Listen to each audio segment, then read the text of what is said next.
isa yung lalaki. At sa pala naman, hindi ako pumasok. Para sa kaibigan ko, bigla ay napansin ko. Nang magtama ang mga pinagagawa. Pinayaan niya ako mabuhat. Dahil ko ang parahang pag-atik ng sarili. Pinahakpan ko lang ang mga bago.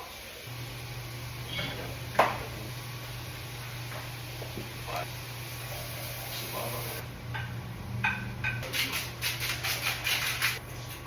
Wala kang ibig. Alam ko ikaw kanina yun. Pinagkasama ko na eh.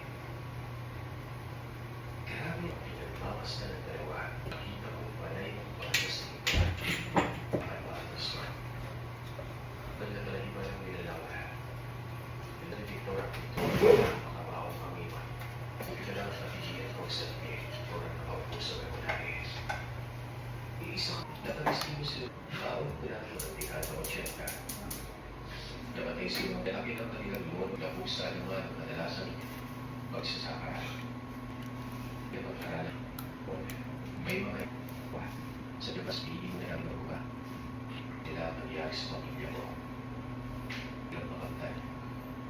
Siguro, talagang di ko na balitang yun sa mga isan ko na maliban na lang sa maguha. Kung namin tumulong sa isang nagdong sinusapan, yan nagbibigila. Dapat nandito na lang sa mga isan ko. Dahil hindi ko ito naisip ang posible. At hindi mukhain naman ang gano'n.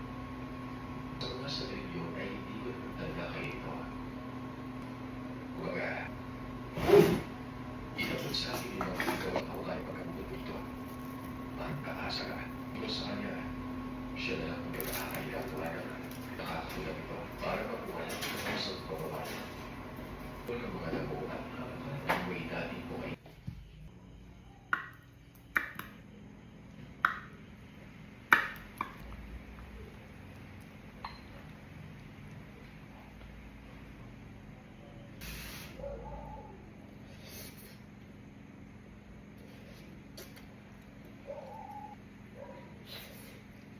Mm.